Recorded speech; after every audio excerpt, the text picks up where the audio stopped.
Welcome, everyone, and thank you for coming to the first Research Group on Constitutional Studies lecture in almost a year, and the first ever to happen in this strange new format. If there are technical difficulties, please bear with us, but I'm hopeful that things are relatively nailed down, knock on wood. I'm Jacob Levy. I'm the coordinator of the Research Group on Constitutional Studies and the director of the Jan P. Lind Center, of which RGCS is a part.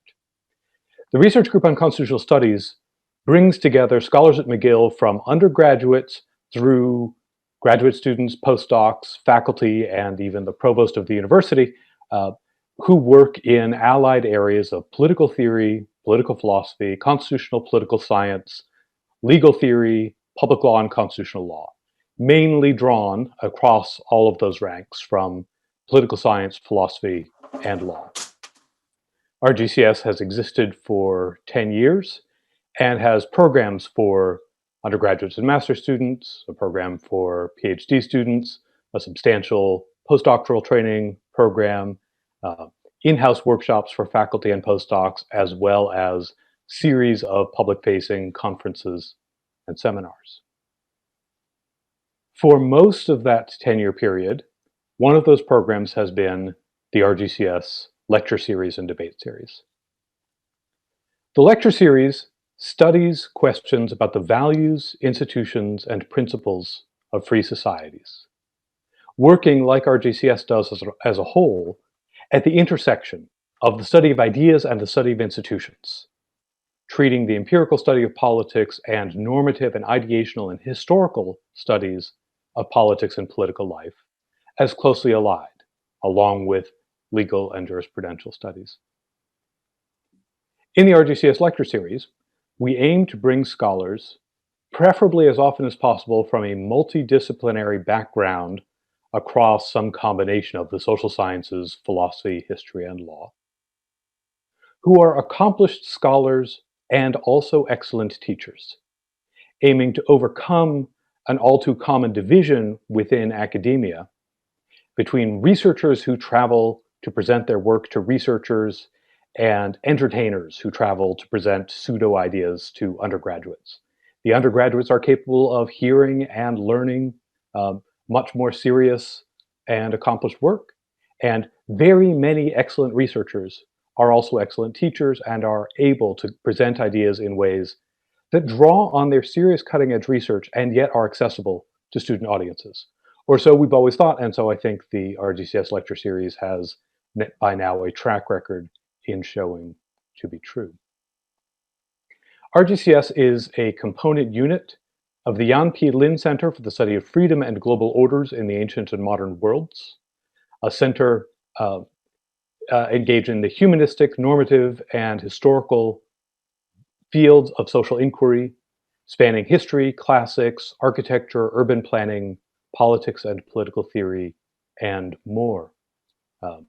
And while everyone here will have registered one way or another for the RGCS schedule for the semester, there is also ongoing programming in the Lind Center as a whole, and I encourage you to have a look at the work that is done by our sister research groups within the Lind Center.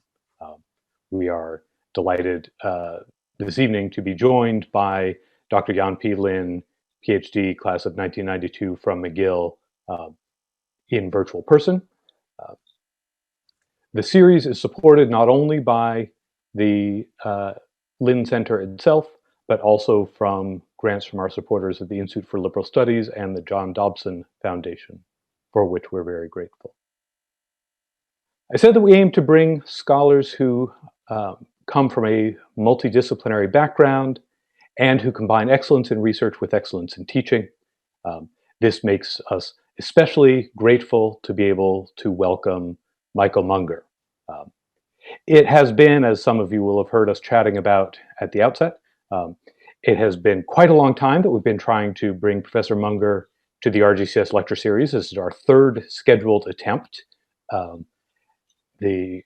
The second was interrupted because the world was so determined not to let it happen that it threw a global pandemic at the problem.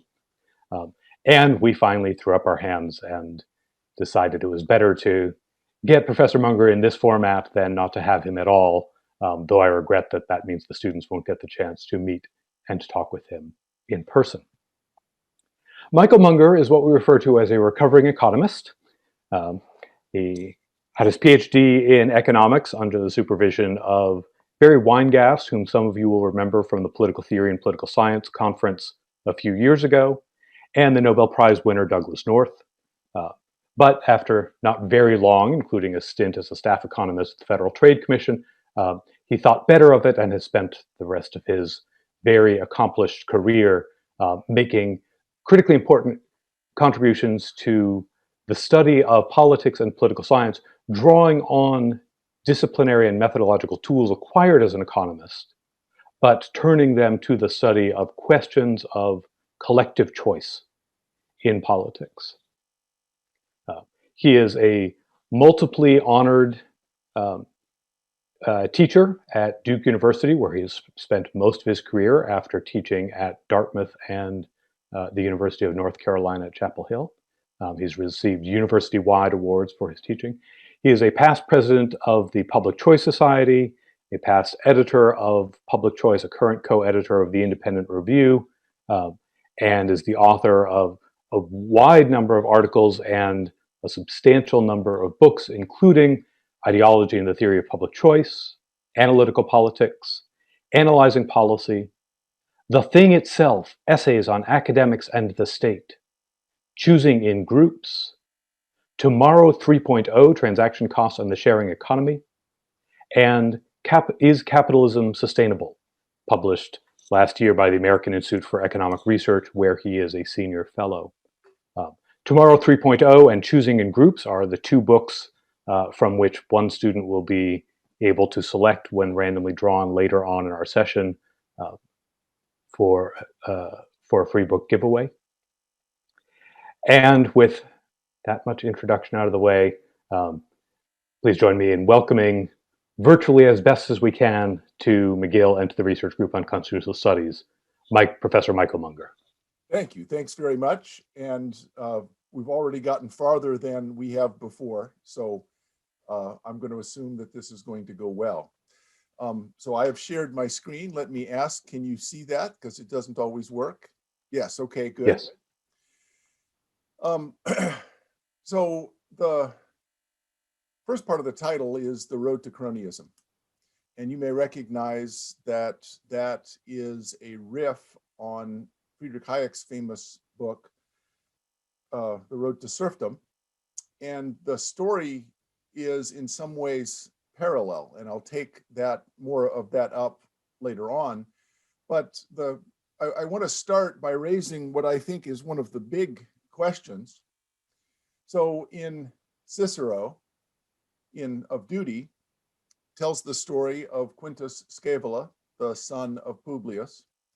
When asked to have the price of an estate that he was buying stated once and for all, and the seller had complied with his request, said that he thought it worth more and added 100,000 sesterces. So notice that what's going on is that some guy asks someone else, look, nice place you got here. Would you sell it? And he says, yes, I'd sell it for this. And the buyer says, oh, that's not nearly enough. It's worth at least another 100,000 sesterces. That's not the way that real estate transactions tend to work. So there is no one who would say that this was not the act of a good man, but men in general would not regard it as the act of a wise man, any more than if he had sold an estate for less than it would bring. So notice the distinction that Cicero is making is between a good man, that is one who behaves morally, according to the dictates of virtue, and a wise man who does what one does in a commercial setting. And then I think, so that distinction is already interesting, but then he goes on, and the next, which I have underlined, is what I think is really interesting. This then is the mischievous doctrine regarding some men as good and others as wise. So the question is, in a commercial society, is it possible to be both good and wise? Or are these two things always in conflict? So I want to advance a theorem, and it's a simple theorem. The if part is if exchanges are voluntary, and voluntary exchange is something that I have tried to develop in other writings, most recently in the Journal of Value Inquiry. And really, all that we need to know for present purposes is that voluntary means that it's truly voluntary. So it's a organized question begging. I come up with a set of 6 conditions that I think pretty much everybody would agree exchange is not exploitative, it's truly voluntary. So if exchanges are truly voluntary, and if profits are the excess of revenues over cost in a market without artificial constraint, then entrepreneurship is always virtuous. The good person is also wise. And the particular kind of virtue it is the cultivated habit of the alert seeking of exchange opportunities, but embedded in a character of forbearance of rent-seeking opportunities. And I'm going to explain some more about what those things mean. But let me explain what I mean by profit. I define it as the excess of revenues over cost. Think about the way that that works. So I want to make something and sell it, and all of the exchanges are voluntary. So I go to input suppliers and I offer them a price that they are happy to accept. That is, the price that I offer them is worth more to them than the value of the resource that they possess. And then I pay workers who are happy to accept the wage that I offer them. And I use those workers to combine those inputs into an output, which I then sell in an output market to customers. Those customers buy the product at a price they are happy to pay because they value that product more than the money that they are giving me. So I do all those things. I pay workers, I pay input suppliers, and I receive money from consumers. I have something left over. That can only mean that I have created a substantial amount of value. The value that I've created is the consumer surplus, the amount that consumers would be willing to pay over and above what they have to pay, and the supplier surplus that labor and input owners that they earn the excess of what I pay them over what their reservation price is. So you can say maybe it's not especially virtuous, but it is virtuous. Now, what's required is that this habit of the alert seeking of voluntary exchange opportunities that's embedded in the character of forbearance of rent seeking, what's required then is that I not take advantage of market power if I have it. Now, you might quarrel with the theorem that I just offered, but let me ask that you grant it for the sake of argument. Because what I want to do is, having made that argument, I now want to say even that version of capitalism, even that sanitized version of capitalism is not sustainable in a democracy. Now, one problem is that the owner-manager, that is the person who is managing the firm, has a fiduciary duty to earn accounting profits. So the question is, can a manager of good character behave virtuously if there are rent-seeking opportunities available? Let me be more specific. As it stands, I can hire engineers, I can hire workers, and I can hire salespeople. Or I can hire lobbyists who know the members of the Congress or the Parliament, and they can secure for me unfair competitive advantages that will allow me to take advantage of competitors, take advantage of workers. Will I do that? Well, suppose that I'm a virtuous person and I say, I remember that I have to forbear opportunities for rent seeking. Well, isn't it likely that stockholders will say, wait, the stock price is undervalued. We are going to fire you and hire another manager who will take advantage of these legal but immoral opportunities. Now, notice I'm not making a claim that managers are going to behave illegally. It is perfectly legal to use money to pursue favors from the government. But my claim is that violates the claim that my theorem, where it's necessary and sufficient for being virtuous. So the first problem is the competitive market for managers. I can hire another manager if it happens that I have a virtuous manager. But let's suppose that stockholders are also virtuous. Well, the problem is that the merger and acquisition market is also available. So a takeover artist, Carl Icahn, in the 1980s, so the sort of the homophone of Icahn being an icon of the merger and acquisition market, he could go to a bank and say, this stock is undervalued. If you loan me $1 million, I will make a tender offer for the stock. I will buy up a controlling interest. I will sell then the stock, and I will be able to pay you back by the afternoon. The only difference is that in the meantime, I will begin the process of rent seeking. So there's two parts, and these are not outside of the character of capitalism. That's what's important. These are not outside the character of capitalism. The competitive market for managers is inherent in capitalism. The mergers and acquisitions market in equity, in stocks, is inherent to capitalism.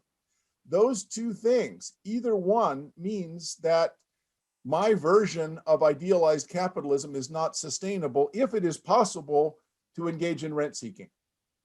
Now, you might imagine, let me make an analogy.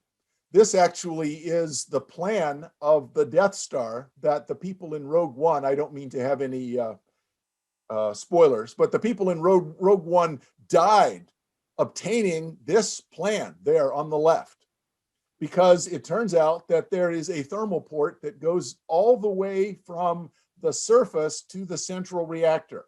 And you may remember from the movie what it looked like. And Luke Skywalker was able to put the proton torpedoes in there as long as he used the Force. Well, after it was realized that this was a problem, the commander comes in and says to Grand Moff Tarkin, we've analyzed their attack, sir, and there is a danger. Should I have your ship standing by? And Governor Tarkin says, evacuate in our moment of triumph? Ha! I think you overestimate their chances. Well, the point is that in capitalism, there seems to be a flaw that many people on the right have ignored. And often when I say that, this people on the left say, well, we've known that for years. This is a slightly different point. So let me make the distinction. So something that I myself am guilty of having done is said, look, Venezuela is socialism. It is collapsing, so clearly socialism cannot work. And my friends on the left say, oh, well, that's not real socialism. That's a perversion of socialism. And I say, but Hayek said that's where socialism leads. So once you get on the road to serfdom, you will end up in Venezuela. So if you start down the path toward socialism, you end up with a collapsed economy. However, people on the right are unwilling to turn that same argument around on themselves. So this was from a discussion on Medium, and someone quite plausibly said, in my opinion, the most important problem of capitalism that you didn't mention is lobbying, because lobbying is a way around your claim that capitalism behaves well. And the response immediately was, oh, that's not capitalism. That's cronyism or corporatism. It's the opposite. Well, wait. If we're going to say socialism becomes this other thing that no socialist would advocate, we on those advocates for markets have to accept that capitalism may not be sustainable. If capitalism always becomes cronyism, then the criticism of the left is valid. So this, on Vice News, Betsy DeVos let one company handle all the federal student loans. And Norm Eisen said, oh, that's not capitalism. Norm Ornstein, that's crony capitalism. Well, but wait, if cronyism and crony capitalism are what capitalism becomes, then my original theorem will not hold up, even if you're willing in principle to grant that we can start there. So the point is, there is a danger. So the defense is always, that's not capitalism, that's cronyism. But what if cronyism is an essential feature in any democratic system that tries to be capitalist? And suppose we were to spin out a theory of how that works. Suppose that voters are passive and rationally uninformed. Individual politicians benefit from cronyism because they benefit from selling these rents, and individual corporate CEOs benefit from cronyism because they actually make more money because of the incentives for accounting profits. They can increase their measured accounting profits.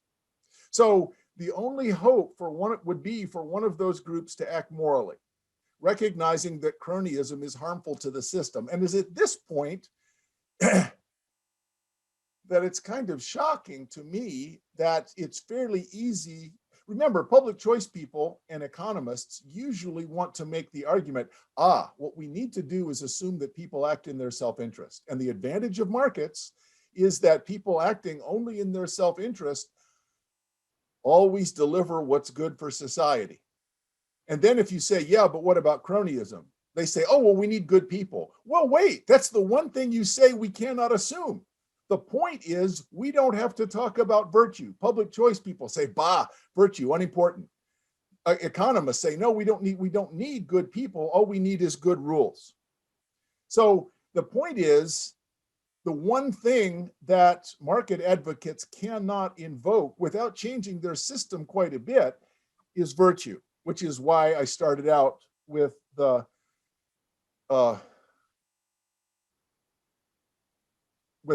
quote about Quintus Scaevola. Remember, Adam Smith said, and usually this part is quoted, only the first part is quoted, people of the same trade seldom meet together, even for merriment and diversion, but the conversation ends in a conspiracy against the public, or in some contrivance to raise prices. It is impossible indeed to prevent such meetings by any law, which either could be executed or would be consistent with liberty and justice. Now, on its own, that would seem like there's a tendency towards cronyism. However, Adam Smith here is not making a tut-tutting point about markets. What he's doing is giving advice to a rational, well-informed government official, because he goes on, the law can't hinder people of the same trade from sometimes assembling. It ought to do nothing to facilitate such assemblies, much less to render them necessary. A regulation which obliges all of those in the same trade in a particular town to enter their names and places of abode facilitates such assembly. A regulation which enables those of the same trade to tax themselves by giving them a common interest to manage renders such assemblies necessary. So Smith's point is actually capitalism has a tendency towards cronyism. What the state should not do is make that even easier by requiring that industries organize. So the tendency towards cronyism, that's a problem. But a rational government would not encourage that. You don't have to make it worse than it actually is. Well, but wait. In other words, a good public-spirited government official won't require meetings or trade associations. But you can't defend capitalism by assuming a benevolent dictator. The whole point of public choice is that you cannot assume that the government will act in a way to solve the problems of capitalism, which is against the self-interest of the state official. Actually, democratic states will always want to make such assemblies necessary. So look at the stages. First I said, there are two inherent flaws in capitalism: the competitive market for managers and the mergers and acquisitions market. Well, but there would still be hope if we could rely on the state to behave virtuously. But the point of public choice is we're not going to allow ourselves to assume that. So the actual system, the empirical system in the world, maybe it works, but I'm trying to turn public choice on itself. Public choice is actually self-immolating in the sense that it cannot give us a way of understanding how capitalism can survive. So in 2008, Grand Moff Greenspan got bad news. So the commander comes in, we've analyzed their attacks, sir, and assuming altruistic CEOs is silly, while invoking a benevolent government violates basic public choice theory. Should we just admit that capitalism is unsustainable? And this is actually Greenspan's quote, famously known as Greenspan's mea culpa. Those of us who have looked to the self-interest of lending institutions to protect shareholders' equity, myself especially, are in a state of shocked disbelief. Remember that Greenspan's claim was that the threat of bankruptcy and the loss of reputation would be sufficient to discipline the choices about how leveraged these large financial companies would be. And it turns out he was mistaken. He concluded that he himself was mistaken. So there really was a threat. Now, for the actual Death Star, I could imagine Grand Moff Tarkin say, okay, explain to me again. There's a hole in the Death Star that goes all the way to the center? How did you people not notice that? Okay, how about capitalism? There's a hole in the system that goes all the way to the heart of it, where the motivation is going to be to turn to cronyism, always in a democracy. How did you people not notice that? So let me distinguish. I haven't really defined capitalism and cronyism. Capitalism in the extreme is the government or any other agency refrains from intervening coercively in voluntary exchanges. There's no price ceilings, no floors. There's actually no taxes, no product controls.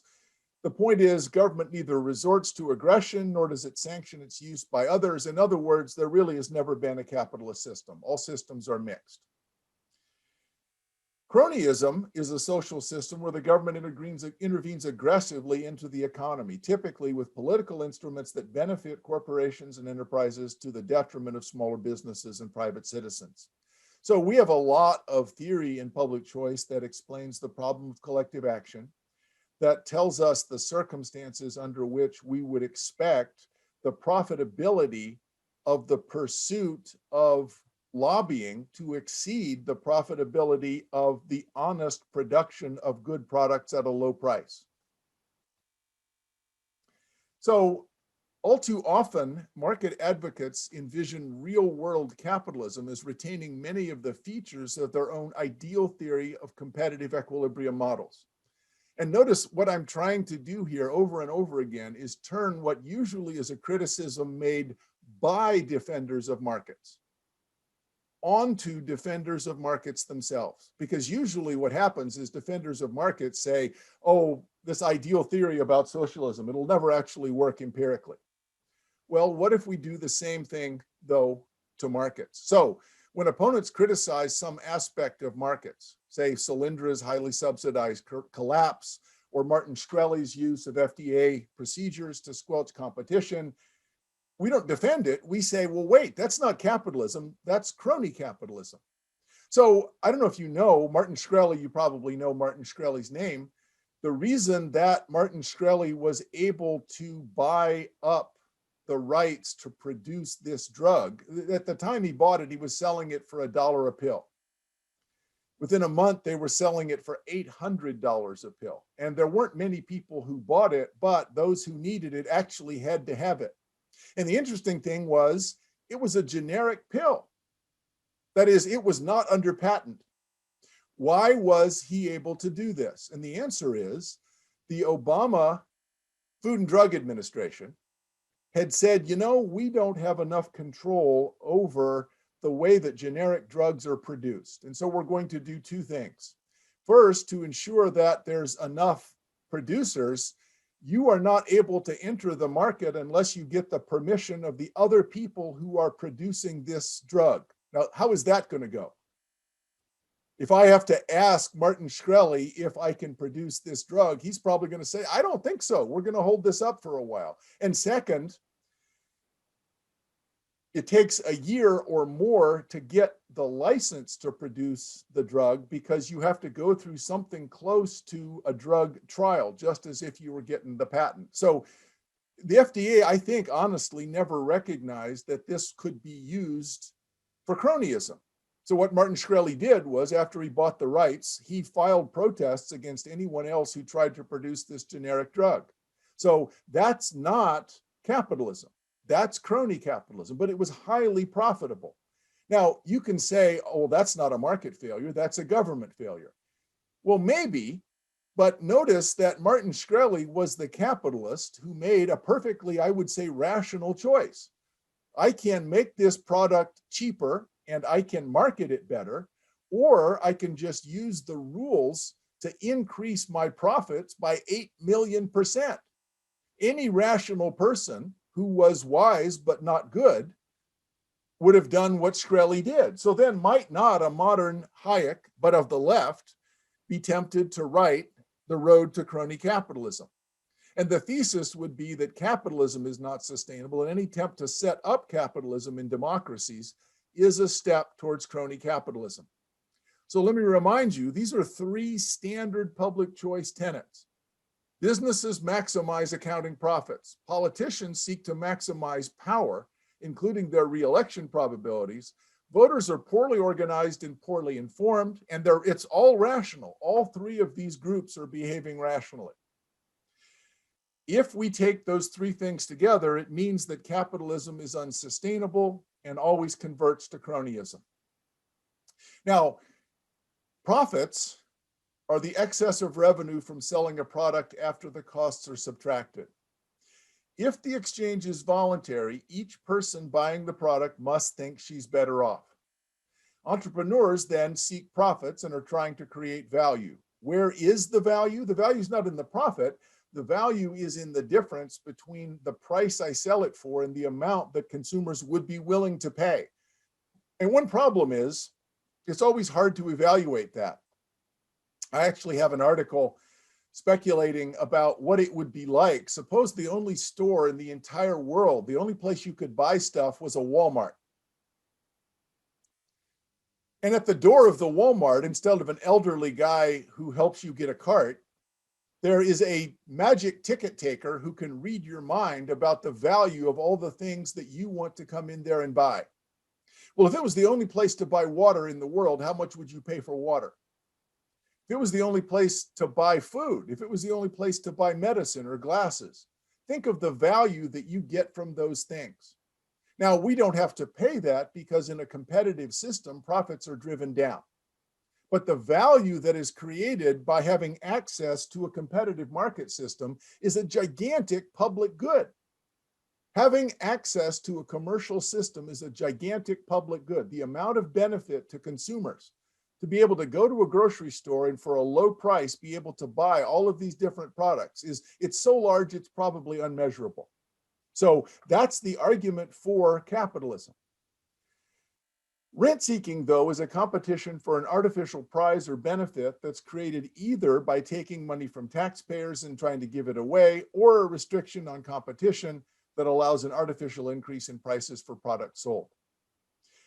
Political entrepreneurs then seek rents instead of profits. Now, here's the thing that's difficult. If you're just looking at the accounting sheets, it looks the same, because both rents and real profits are the excess of revenue over costs. But in rent seeking, no value is created.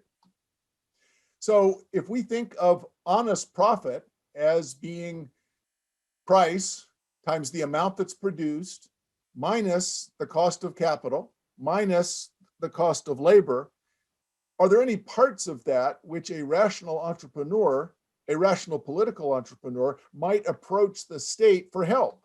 Well, sure. I can get management by the state for price to make sure that price competition is limited. I can get help from the state for obtaining capital. I can hope that the Federal Reserve will keep interest rates too low to spur growth. I can get help with the wage rate. All of those things can actually be determined by the state, which means that a rational entrepreneur has a choice. The marginal profitability of rent seeking exceeds the returns to the pursuit of honest profit. That's all that's necessary for capitalism to collapse into cronyism. Even if entrepreneurs forbear, a rational politician is going to recognize that power and electability can be improved by forcing that rent-seeking society on entrepreneurs. So it's a marginality condition. And actually, this is something that you could do with the usual equations that economists use to describe general equilibrium. If you invest in engineers and inventors, or if you invest in lobbyists and rent-seeking specialists with personal connections to legislators and regulators, until the last dollar devoted to each produces an equal increment to accounting profit. So to put it more starkly, the only way capitalism can survive is if the last dollar devoted to honest profits is still more productive than the first dollar devoted to rent seeking. And of course, there's a graph, because of course there's a graph. So the vertical axis is marginal profitability. The horizontal axis is investment spending. And the claim is that beyond some point, marginal profitability falls the more that you invest. Capitalism is sustainable only as long as that declining curve is everywhere above that horizontal line, which is the first dollar reward to lobbying. It's quite likely that for a mature industry, at some point, marginal profitability is less than the first dollar reward to lobbying.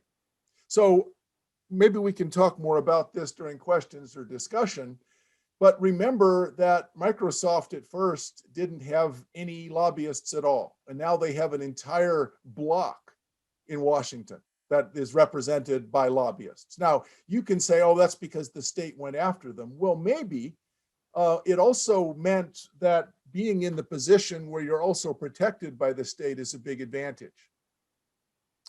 So the difficulty is that as an industry matures, the marginal profitability of playing it straight, of being good, is reduced. And at some point, the wise CEO is going to turn to rent seeking. So there actually have been empirical efforts to look at the impact on operating margin in different kinds of investment. And most, as you would expect, most of the return is return to capital, but more than 1% of operating margin is from regulation and lobbying, according to this study. Research and development is relatively less. And a big part of the reason for that is that research and development is hard. Regulation and lobbying is not so difficult. The chance of succeeding with regulation and lobbying is probably higher, particularly if you cultivate an ongoing relationship with the existing government. So let me make one more distinction, and then I will have done. We talked about profits, where it's the result of competition, making better, faster steamboats, whatever it is we're trying to make. Rents, we're securing protection from competition. Rent seeking is the energy, time, and resources that are dissipated in the pursuit of rents. And rent extraction is the manipulating of rules of the physical environment to facilitate the collection of rents. So the caricature would be, if you want more profits, you hire engineers. If you want more rents, you hire lawyers and lobbyists. At some point, all firms turn to lawyers and lobbyists. Profits are produced as a result of making products people want to buy. Rents are extracted by manipulating the terms of trade or creating an artificial price. I don't know if you ever read the Faulkner book, The Reavers, or saw the movie, but there's an almost ideal example, and you see here Steve McQueen trying to get out of the mud. There were a group of people in the book, The Reavers, called mud farmers. Now, if you're a farmer, what you could do is go out and plow the field and plant seeds. There's another thing you can do, though, and that is go out and put water on the road and plow the road. And then put more water on the road and put straw across it, so when a car comes by, it sinks in. And then you and your team of horses come out and say, nice day, isn't it? Looks like you're not going anywhere. I could pull you out, though, for $100. $100? Are you kidding me? This car is only worth $200. Well, suit yourself. I'll be back tomorrow. And the mud is so deep that the car was stuck for 3 days. Finally, they pay the $100. And half a mile later gets stuck again because there's another mud farmer. And they ended up paying $600 for a $200 car in increments of $100. Now, what's the result? Do the farmers make money? No, nobody takes that road. It closes down the commerce.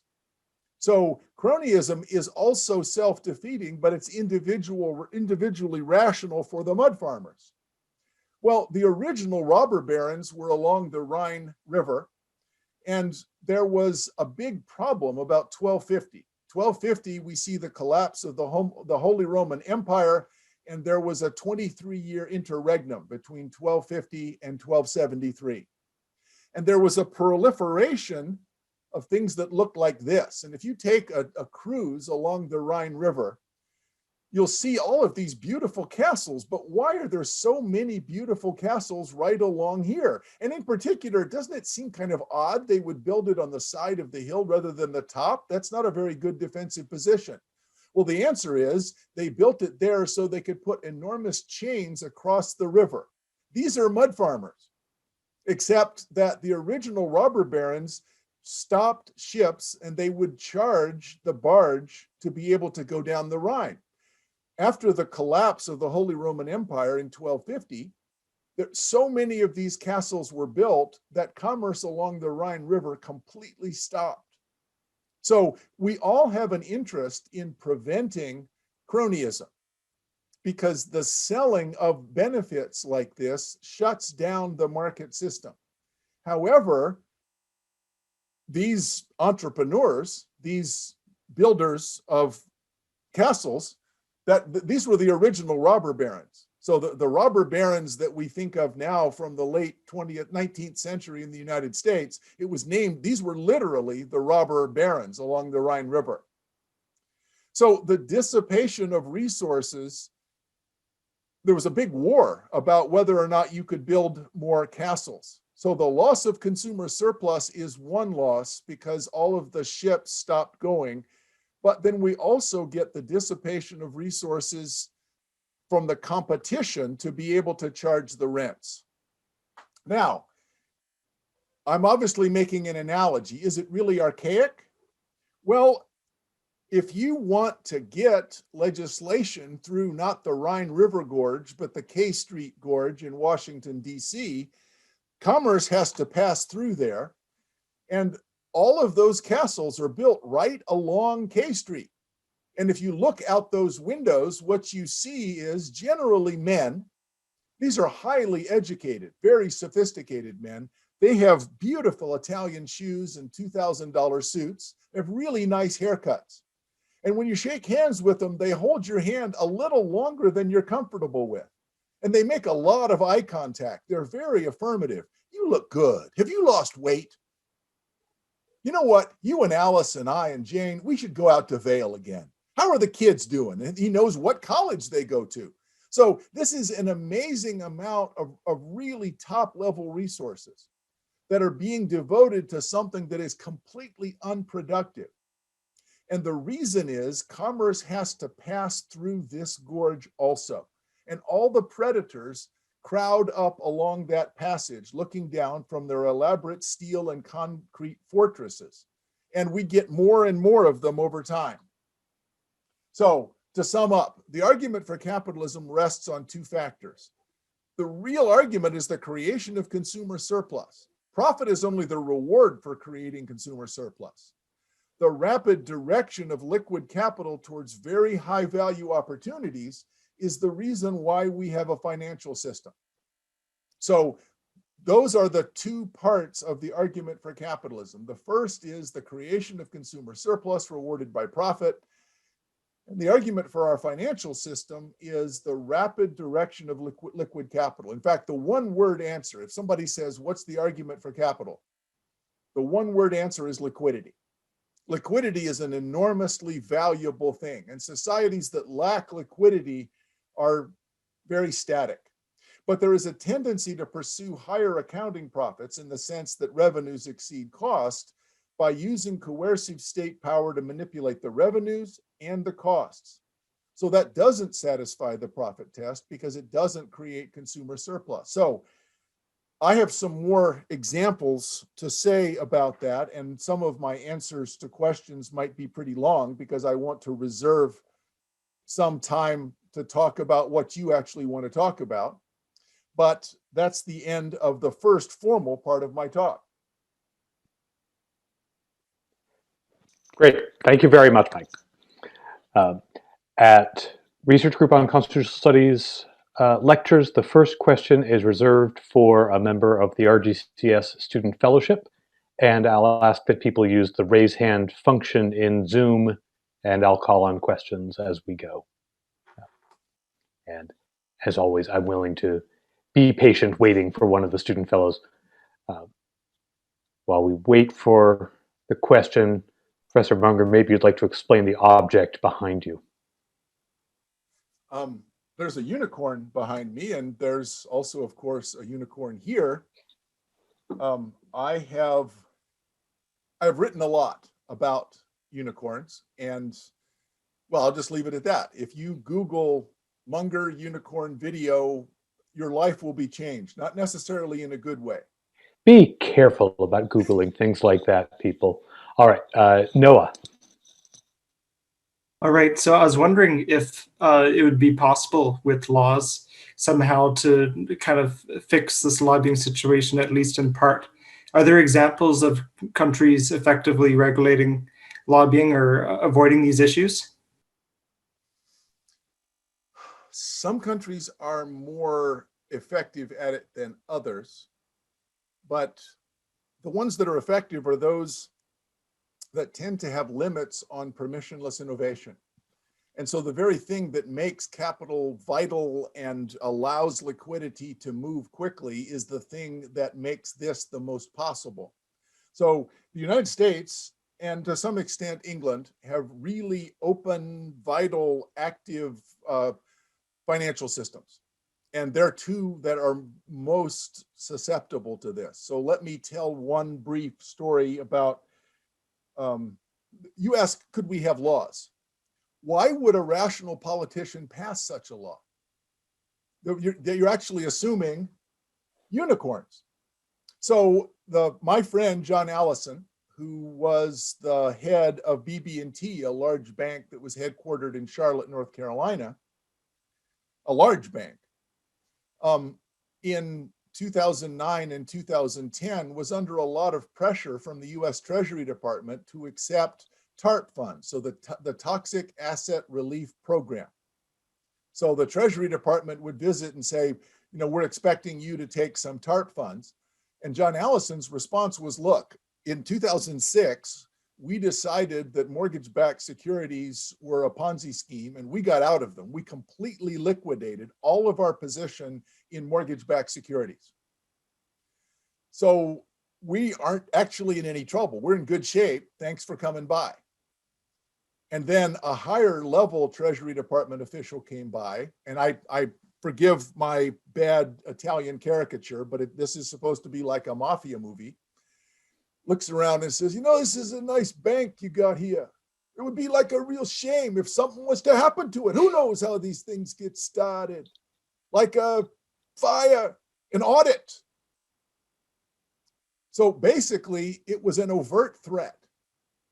If you do not accept TARP, because their story was the flaws of capitalism as capitalism are so great that the government has to intervene. Now, the problem arguably was not capitalism, it was cronyism. The large financial firms had recognized that they could play with house money. They could either buy a lot of risky assets, and if they made money, they got to keep it. And if they lost money, they would get bailed out. And the reason is, if I owe you $1,000 and I go bankrupt, I'm in trouble. If I owe you $100 million and I go bankrupt, you're in trouble. And so if you owe enough, you actually can pretty much be guaranteed of being bailed out. But BB&T was making them look bad, because you could always say, well, actually, not all the banks needed that TARP fund. Why are you just bailing out your friends? So it's very difficult to sustain those laws, since it is in the interests of everyone except consumers and taxpayers. So there are examples of countries that are better at doing it, but they tend to be those that don't really have free-flowing capital systems in the first place. And you might argue, and that's a reason you wouldn't want free-flowing capital systems. That's I happen to disagree with that, but that's a plausible enough conclusion if that's the only solution.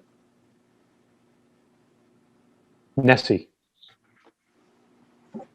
Yes, thank you. Hi. So my question is kind of about the actors you described throughout your presentation. You seem to be flipping back and forth between actual producers, people who make things, and capitalists who hire them, and kind of present the moral dilemmas they face as if they're equivalent, like the mud farmer versus the robber baron versus the CEO. How much do you think those positions are exchangeable and share moral standing?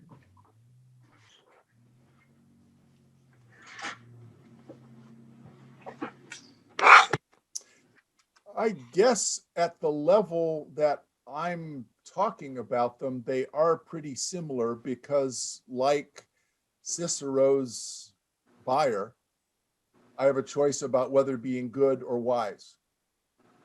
And the defense of markets. So I am flipping back and forth between two things, it's true. And one is markets and the other is capitalism. So let me distinguish those for a second. Markets rely on the use of the price mechanism to allocate scarce resources. Capitalism is a system of distribution that depends on stock ownership. And so equity ownership, where shares of equity determine the amount of return that you get. So China, for example, is a market system that is not capitalist.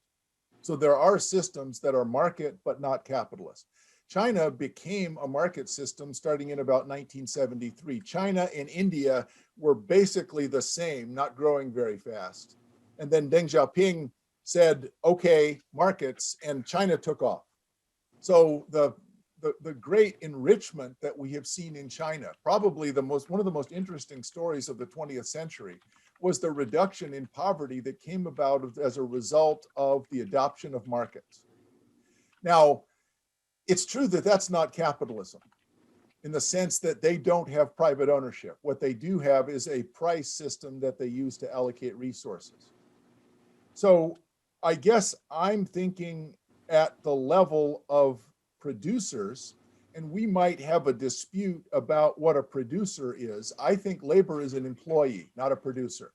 So a producer is someone who gives instructions to a bunch of laborers about what is to be produced, even though they never touch the product with their hand. And if we have a semantic distinction, then okay. What I mean is the manager of an enterprise that employs labor and inputs in order to produce output, which they then sell. But the important thing is that that system is financed by stock shares. And it is in a system based on stock shares, which is capitalism, where I think the tendency towards cronyism is greatest. And so it might well be that a system of laborers who are producing on their own behalf, so someone who paints your house, we don't have this problem. Because for them, the difficulty of joining together into a trade association is going to be much larger. So if I take your distinction correctly, you're right, I was sloppy. I'm talking about large corporations that are financed by equity. Alec. Yes, thank you so much, Professor, for the talk. I wanted to ask a question. It seemed like, and I understand the public choice background for this, you were accurately premising your idea that a lot of libertarians don't want to talk about virtue, and your lecture kind of had that as an assumption. But there are libertarians, myself included, who are plenty happy to talk about ideas of virtue. And I was thinking throughout your talk of Deirdre McCloskey's bourgeois virtues, the idea that there are these ideational aspects of capitalism that lead to it functioning more effectively and maybe not falling into some of the self-interest traps that you've laid out. You know, libertarianism broadly has never been very popular in the general population, but bourgeois virtues still have quite a bit of cachet, even among younger generations, which I've been very surprised to see in my time off Twitter, spending more time on TikTok. If the kind of person that is out there and is interested in maintaining or strengthening this sort of witch's brew of capitalism and democracy, I'm one of those people. Should we sort of politically draw our battle lines on protecting and defending those bourgeois virtues? I don't know if you wanted to go in that direction, but that's what I was wondering when you were speaking. Thank you so much. That's exactly the conclusion that I'm arguing for. And the problem, Alec, is that there's only about 7 of us. And I tried to be careful. I wasn't talking so much about economics. I was talking about public choice. So I am trying mostly to criticize my own people. The public choice people are just smug as hell about criticizing people who advocate for government, because they say, oh, well, you're assuming that government people act, that they are good people, that they're not, that they're just wise. And in fact, all they are is wise, just like everyone else. Well, if that's true, then the system, the conclusion of most public choice people is, and therefore markets. So what I'm really trying to argue is that that argument doesn't work. I'm not claiming there is no argument for markets.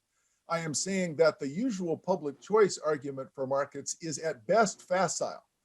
And I have now concluded probably just mistaken. By the way, it's precisely that self-subverting character of this argument that made me really excited for you to bring it to the RGCS lecture series. We've tried to get people who have surprising things to say to their own, as it were, people, to their own disciplines, to their own methodological approaches, is something I really think is very valuable about this project. Next question is from Nicholas. My question's been somewhat preempted by this. If I understand it correctly, you're saying we need to go in more of a values-based direction. On a more practical level, you said that we can't counteract the cronyism problem with legislation. So do you think that the libertarians have a point in just advocating for smaller government? Like instead of trying to reduce legislation, just have less politicians? Or do you think that some regulation is still important? Well, that's a really big question. Let me try to be brief. I have run myself as a candidate for the Libertarian Party, first for governor in 2008, and most recently for the North Carolina General Assembly as a Libertarian Party member. I did not win either election, it may not surprise you, but it is very interesting to go out into the public and try to make this argument to people. I find that the most effective argument is the one that I actually believe. I would call myself a state capacity libertarian. So the idea that we should just make the state smaller is, I'm not even sure what that really means. What I think we need to do is reduce the scope, the ever expanding scope of state power, which has metastasized into some activities which are inappropriate. But in the United States, at least, we have consistently cut back on funding for a number of regulatory authorities that I think are perfectly sensible. So we ought to spend less money on universal life arranging, but do a better job, increase the pay and the sense of status for people who work for the Environmental Protection Agency, who work for the Food and Drug Administration, for the ones who work in settings where there are actual demonstrable market failures and where expertise, and for both the environment and in the production of drugs, actual expertise in science is something that's pretty important. So I'm a state capacity libertarian. What I want to do is reduce the scope of government. And I also would say that it is important that there's two solutions. I think there are two reasons why the argument that I made is overly skeptical. One is that if we have a system where it is possible for new industries to rise up. So Uber, for all of its problems, is very disruptive and doesn't have very good relations with the state, is pretty confrontational, just like Commodore Vanderbilt was when he was building railroads or when he was running the mail. So new industries are almost always going to be less connected to the state. The other solution is better voters. If we have voters who recognize this as a problem, and that's why I write about this and I try to talk to public audiences about it, voters are not, unlike public choice people, voters are not at all unhappy with the idea that we should have morally good politicians. But if we can explain what morally good means, and that is to not to benefit large corporations and to recognize the fact that they're using their power to be harmful. And if you work for one of these large corporations, it's pretty easy for you to say, well, we should get more trade protection. The US steel industry needs more trade protection. We should protect these jobs, because the costs of higher steel in all of the rest of the industries are so dissipated that we don't recognize the net social effect is negative. So I think if we can explain better the way the system works, a dynamic system where more new industry is always coming online and better voters who are more informed can actually keep cronyism in check. Pratik? Thank you, Professor Munger, for the talk. So my question was about how you described the voters at the individual level being rational when they're being passive because of the collective action problem.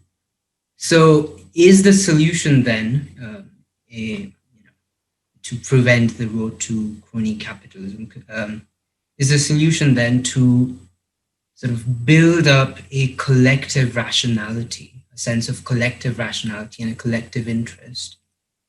Because it does seem to me that the voter, when on an individual level decides to be passive, the voters on a group level are acting irrationally against their own interests. So would then the attempt be to develop an individual who's active? I want to tell a Doug North story in response. So as Professor Levy said, Douglas North was one of my dissertation advisors. And on the day of my dissertation defense, it's pretty scary because you don't know if you're going to pass. And so there were a number of august people there, and I had presented my talk about my dissertation. And Douglas North, who was a scary guy, asked a question. And I did what economists always do when they don't know the answer to the question. I went to the board and I started drawing equations. Now, the reason that that's effective is that's also what economists do when they think they do know the answer. So it's a pooling equilibrium. I was just drawing equations on the board. And after about 2 minutes of just horrible silence, Doug raised his hand and mercifully said in a voice that you might use to address a well-loved but not terribly bright child, "Michael, the answer to my question is transaction costs." And I realized later that it didn't matter what the question was for Douglas North. The answer to every single question is transactions cost. And as a disciple of Douglas North, it's the answer to your question. The answer is transactions costs. And usually it has to do with institutions. So what we need to do is have institutions that reduce the transactions cost of organizing. And usually in political systems, those are called parties. Now, the US party system is dysfunctional. It is both of them are entirely owned subsidiaries of different groups of labor unions and corporations. So I would say that one solution would be something that allows more competition among parties, and it might even require a move to a parliamentary or proportional representation system. So now you might ask, wait, isn't that just a unicorn? Because we're going to have to get politicians elected under the current system to consent to move to a new party system? I don't think so. But if there were voters that wanted to do that, if we recognize that there are very few presidential systems that operate in anything close to a first past the post systems tend not to behave very well in terms of representation. So I would say what's required is institutions that reduce the transactions cost of participation. And voters are perfectly capable of acting in concert in their own self-interest. It's just that in the United States right now, our parties, both of our parties, are so dysfunctional. But the answer to this and all the rest of the questions is transaction cost. Thank you. Helena. Yeah, hi. I actually had a similar question, perhaps a bit more specific, also on voters and like aligning their rationality a bit more, so that the outcome is like better for the group, kind of. How optimistic are you? I mean, you mentioned like reducing transaction costs as like a important factor there, but I mean, it seems like that's possible in quite a bit of ways. And how optimistic are you of like changing the incentive structures for voters even more than, say, like changing the system to a representative democracy of a different kind of like proportional democracies? I'm thinking of like approaches such as like quadratic voting, where the voters are like incentivized to express like their preferences a bit more like in a fine-grained way. Yeah. A number of states have, Maine, for example, has adopted a voting system where they actually use ranked voting. That would certainly be a move in the right direction. But those are probably going to require a referenda, because you're not going to get it through the legislature. The legislature elected under the existing system is not going to be in favor of it. I actually would argue that in some ways the Trump administration was very beneficial for my position because of the dialectic of politics. There's a remarkable number of my lefty friends now that are just fanatically pro-free trade. And the reason is that Donald Trump was against free trade. Now, these were people who really didn't care much about trade one way or the other. But Donald Trump was so against free trade that they're now for it. So there may be just a dialectical conversion on some of these matters where restrictions and benefits to industry, because of, we may get some differences just because of Trump. Some of the reaction to Trump may be quite beneficial. Furthermore, a number of things, and I have friends on the right that would point out a number of the things that Trump did in terms of deregulation actually did walk back a fair amount of cronyism. The third thing is that as long as we have new and dynamic industries. So one of the things that's happening in the United States, and I have a forthcoming book called Platforms, Perils and Promise, where I look at the problem of platforms, and you might summarize this as software eats the world. So what we're seeing is a dramatic reduction in what used to be service jobs that are being replaced by software. And COVID, of course, has accelerated that. The movement towards increasing minimum wages is accelerating that. So we may be close to a situation where there are opportunities for creativity. There are opportunities for new solutions. And I don't know what they were. I used to think I could figure stuff out, but the difference between an entrepreneur and a professor is about 5 years. So everything that I can think of, an entrepreneur thought of 5 years ago. But someone right now is working on this problem. There's a lot of people who are going to be looking for work.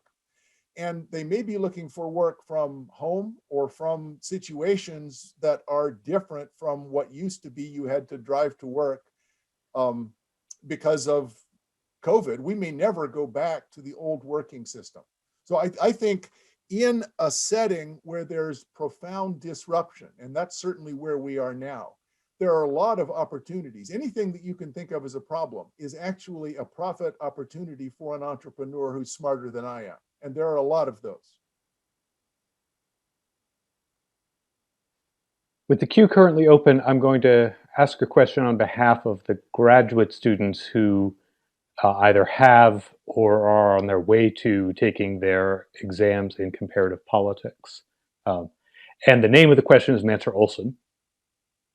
The long form of the question is, haven't you identified pathologies of very narrow sector-based or very narrow firm-based rent-seeking, the solution to which Mansur Olson in The Rise and Decline of Nations pointed out decades ago? War! Which, what is it good for? which is the transformation of narrow rent-seeking into broad, encompassing corporatist kinds of management of rent seeking. That is to say, you get relatively small, relatively open European economies where capital and labor, just as such, organized in big corporatist ways that are therefore aligned with the interests of the overall economy and that don't want to see the gains to economic growth bled away to rent seeking. You make capital and labor just as such. Sit down with the government. This is not a free market paradise. It is, however, a place where the rent-seeking actors get their incentives aligned with not killing the golden goose. In some ways, Olson was echoing James Madison, who argued for encompassing institutions in the form of federalism. We need to enlarge the size of the majority, but he was thinking about state institutions. Still, he's not wrong. He wasn't wrong about that, and that's consistent with Olson's logic. Having larger corporatist institutions certainly does seem to have worked pretty well for the countries of Northern Europe. And the United States has done quite poorly in labor relations. So a lot of people have lamented the fact that unions are not very important in the United States.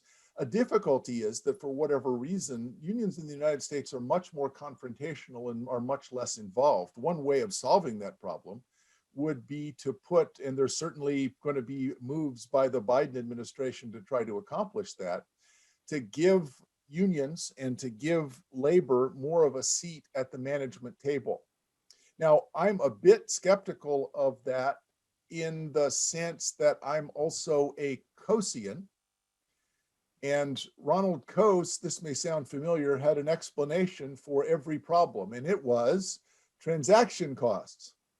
So Ronald Coase said that if you had somebody producing an externality and somebody suffering from the externality, what was the solution? Well, you need an encompassing institution where they buy each other and become a single firm. So if it were true that having labor at the table with management produced more profits, if it actually was more successful, why is it that that is so rarely viewed in the United States? And the answer, and this is a fair answer, is that rent seeking in the United States is even more profitable than that. Because it is true that the countries of Northern Europe have shown that this could work. But I'm a little bit skeptical because I don't see any examples of it in the United States. There are some companies that are worker owned, but it isn't something that is very prevalent. So if it was organized in a top-down way, I think things are not yet so bad that Joe Biden can't make them worse.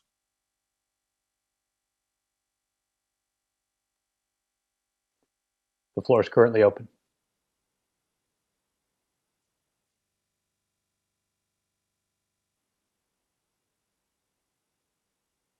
Then as people think about their next question, I'm going to... Could I jump in? Sure. Hi. Thanks. That was really interesting. I was wondering if you could speak to the dynamics of this sort of problem among nations as opposed to within. 'Cause it seems like that might be different, and I would be interested to hear. Can you give an example? Oh, so multinational, attempts at rent seeking through patent restriction or overly regulating how generic drugs are produced. For instance, I know that the FDA case with Shkreli is complicated, but the reason why they had such stringent rules was because of some scandals in how generics were made. Sure. So multinational corporations are able to play countries off against each other and kind of force them to engage in a race to the bottom. There are parts of Nigeria that are basically wholly owned by Exxon. There are parts of India for a long time that were wholly owned by the British East India Company, to the extent that British East India Company had a larger army than most of the nations on earth. So notice that what I'm talking about with cronyism is that there is a blurring of the line between corporations and the state. And multinational corporations blur that even more because in the international setting, there isn't really a multinational state. So to the extent that corporate entities have not just market power, but in some cases military power, the problem is much worse at the multinational level. I just don't know what it is that nations can do about that. The UN is even more useless than the US Congress, and the European Union, when they tried to enforce some of those things, Britain, the UK left. So it does seem that the sort of Hobbesian notion of an anarchic international, the extension of the Hobbesian notion to an anarchic international system is one that IR scholars kind of tut about, but it's always going to keep coming back. And the problem of multinational corporations is really terrible when they are able to whipsaw developing nations. So the United Fruit Company in Guatemala, which was basically supported by the US government, but which was a private corporate government. So it is difficult to look at the history of US involvement in Latin America and have much confidence that corporations are going to behave well, that they're going to be good when they have the opportunity to be wise. So I got nothing. Thanks. Lucia. Hi, thank you for the lecture. Just out of curiosity, I've done some work with PACs and campaigns in the States. Where do you see PACs on your continuum? You were speaking about the blurring of lines between corporations and politicians. Do PACs engage in rent seeking? Democrats, Republicans would argue that they don't. They contribute to productivity. What are your thoughts? Well, money generally is less important than it used to be in politics because there's a bunch of ways to go around it. But until recently, PACs were very important. And I don't know that Democrats and Republicans would argue that they're not manipulative. It's just that PACs are, well, for one thing, they're protected by the First Amendment to the US Constitution, particularly after Citizens United. I was actually, I was one of the people who wrote an amicus brief for the Citizens United case. And Chief Justice John Roberts actually asked one of the questions that we suggested. In the Citizens United case, I don't know if you remember, Citizens United had made a movie about Hillary Clinton saying she was a very bad person. And so this was shown in violation of the McCain-Feingold law within 60 days of an election. And it wasn't just electioneering, it was express advocacy. And it was funded by the PAC that Citizens United had. And so the Solicitor General of the United States correctly said that the Federal Election Commission had rightly charged Citizens United with a violation of McCain-Feingold. We suggested that Chief Justice Roberts ask this question. The question is, suppose that Cambridge University Press published a book within 60 days of an election in which it mentioned that there was an election on a particular date and that Hillary Clinton was a candidate in that race. Would that violate McCain-Feingold? The Solicitor General of the United States correctly had to answer yes, said yes. The court shut down and then they decided to retry it because that was such a shocking response. Cambridge University Press cannot publish a book saying that there is an election and that one of the candidates in the election is Hillary Clinton. So it's not, that wasn't electioneering, but no express advocacy is one, forgive me, that's not express advocacy, but no electioneering within 60 days of an election. So we expected that they would write Citizens United in such a way that it would be about nonprofit corporations, which was why we used the example of Cambridge. So we thought John Roberts would write the opinion. Anthony Kennedy went nuts and wrote an opinion that actually took up issues that were not before the court and said, not only is this true for nonprofits, it is true for-profit corporations. Now, I think a lot of people on the left mischaracterize Citizens United. They say that it says that money is speech, and it does not. What it says is that corporations are associations. One of the 5 freedoms protected by the First Amendment is freedom of association, the freedom to gather and seek redress of grievances. So forgive the long-winded answer. PACs are associations. They are protected, not because money is speech, but because groups of people can come together and seek political power. That's what parties are. And so PACs are protected by the First Amendment under freedom of association more than ever before because of Citizens United. So I can say that yes, PACs are a mechanism by which rent seeking is being pursued, but we're just going to have to accept that. That's just the way that the system works, and it should, because the cure would be far worse than the disease. So the PACs are in a way the least of our problem. The big problem that we have is the willingness of the government to sell out the interests of voters, because voters are either unaware or too passive to punish them for it. So forgive me, that was a really long answer. But the question of PACs, I think, is really important. And I wanted to make the point that we need to understand PACs as being associations. Last question will be Claudia. Hi, can you hear me? I can. Okay. Thank you for the talk. I actually had a similar question to Lucia, and that a lot of what you were talking about reminded me of PACs, and especially how candidates, politicians such as Bernie Sanders, are against the participation and the influence of PACs. And I was just wondering what your position would be on a political ideology such as Bernie Sanders, that is against cronyism and against large corporations, but simultaneously wants to grow the government and increase funding for government programs and stuff like that. Well, Bernie Sanders wants a whole bunch of different things, and some of them I think are probably a good idea and some are not. Sanders,